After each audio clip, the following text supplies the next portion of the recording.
everyone, I hope the lighting is okay. It's quite early in the morning, not the time I'm usually filming, but it's very sort of cloudy. Anyway, so I wanted to continue with the theme of baubles. So if you remember, I've done this one based on the little textural play we had earlier in the sketchbook, which is this one here. And today I felt like showing you another technique which I kind of came up with, or it happened sort of in a little play or swatch, and it wasn't intentional, it was just sort of experimenting, and I thought that would look amazing on a bauble.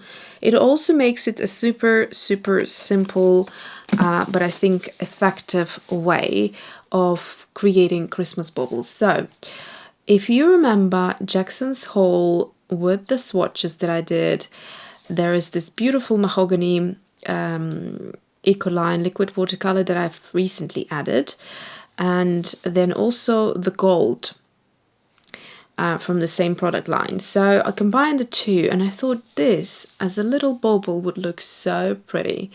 So we're going to use a minimal amount of art supplies, and basically we will just need three things. We're going to need the mahogany, the gold, both by Ecoline, and then we also will need the white. This is the Shiva artist Paintstik, which is oil paint. So any type of like a I recommend oil stick because they do dry depending on the brand. This one will dry within 1 day, so tomorrow it will be dry. There's also the what's it called, the other ones, which are these ones here. So these are the Sennelier Oil Sticks. They're also lovely, so if you have one of those, they would work. They dry about twice as long, so expect about 2 days. If you're going to work in a sketchbook, keep that in mind, that you'll need to keep that sketchbook open to dry for 2 days and you won't be able to use it. So if you have many sketchbooks that you're using at the same time, that would be probably okay for you, but be wary of that. I wouldn't recommend using oil pastels in place of the oil sticks because they never dry.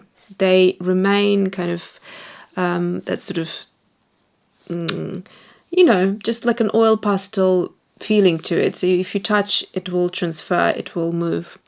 So that is that. Also, just to update you, Jackson's should be stocking these soon. I'm not entirely sure exactly of the date yet, but I had a confirmation that they will be adding these to their products, which is super exciting. So it means that you can try both now. I've mentioned before, I will just quickly mention again, the difference between the Shiva and the Sennelier is that Shiva dry matte, and therefore they have that kind of rougher texture to it. And then also, and then the Sennelier, they dry to that oil paint kind of satin finish, which is really pretty. They blend beautifully, both of them, dry differently, like I said, and also obviously the color range. I find that the color range of the both brands is quite different, so you definitely would get different colors. It wouldn't be like sort of the same colors or anything like that.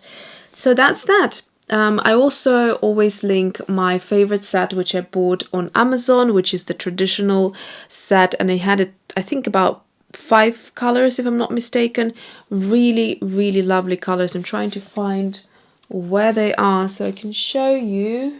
So here are the colors, all excluding the beige. I bought that separately, but these 5 beautiful colors, I mean, they really are a great set. I love all of them. They're just really pretty.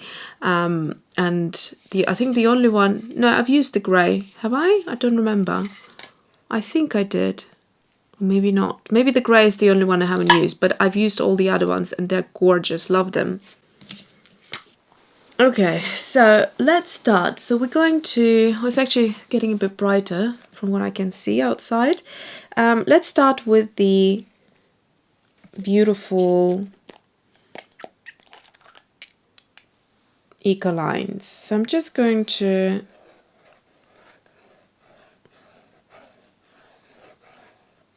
loosely add the color and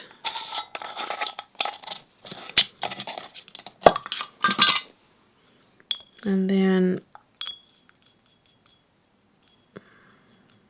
just use minimal water and kind of connect the colors in between, so to speak. I want to leave the highlights. To me, when you're aiming for that kind of stylized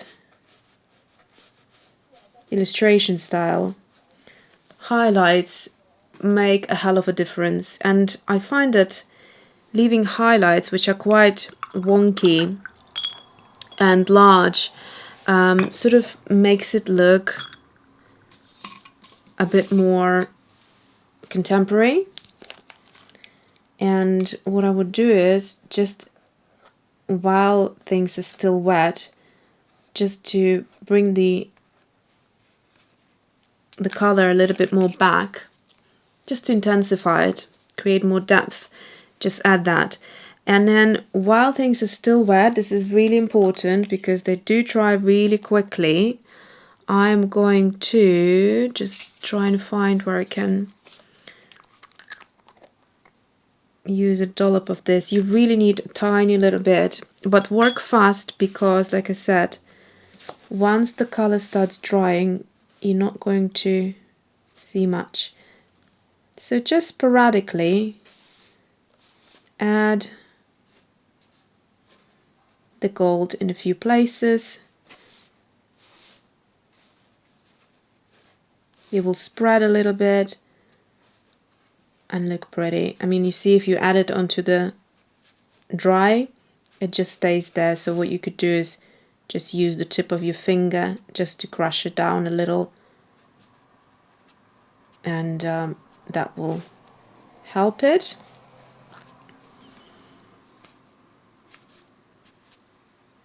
And you could go over it once this is dried and just add a little bit more to intensify it if you wanted. But this looks pretty modern and kind of good to me. I like this already. So I'm going to go ahead, hit it with the hair dryer. It's not a hair dryer, with the heat tool, and come back. So actually, when you are using the heat tool, what happens is it sets the gold and it sort of stops it from moving even further and dispersing completely. So you still get these sort of lovely clusters. And I actually really like this softer look. You get this beautiful reflection of it. I want to try something which is just going over it and see whether it's going to repel the color, because I just want to bring a bit more intensity back and just see what happens.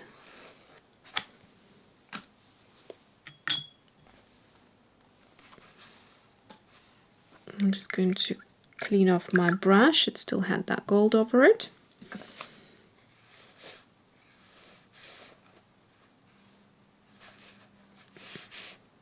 So I think what's happening is I can move the gold ever so slightly, but it stays. I mean, it doesn't move completely. But if you were to sort of scrub with your brush, because it's meant to be a watercolor medium, it almost feels like it could potentially move it completely. So we still have the gold there. And what I may do now is go back in and just add it in a few more areas, or exactly on the same spots, but just like that.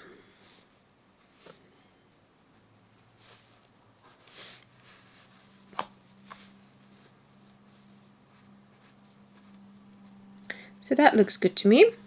I'm going to go ahead and dry it one more time. Okay, so this is looking pretty. What I would do now is go to this Shiva oil stick, and when you haven't used it for a while, just take a tissue and right at the top, just kind of with your finger, move it until you start feeling a glide, and that means that you're getting the pigment off. So you're not going to see much of the color here because it's white on white, obviously, but keep that in mind that that's what you need to do with them once they form a film. So what I'm going to do here is, I don't know, I might ruin things, but I just want to soften the highlight. So there is already a lovely highlight here, so I'm just going to add a little bit and go in with my finger just to soften things down a little. There we go. Just as a little extra. Something you really don't have to do, but I feel like it sort of adds that bit of frostiness and, you know, loveliness to it. So that's it. I mean, how quick and simple was that? It's just so pretty to me, the reflection of it. So yeah, this is what you can do for Christmas cards or anything, like whatever you are doing in terms of Christmas illustrations. And yeah, you can use different colors, but I particularly like this combo. Next time we're going to do the final one, which I think I kind of have in mind what I want to do for it. It's going to be more of an abstract bauble, and that will be it, I think. So thanks for watching and see you soon.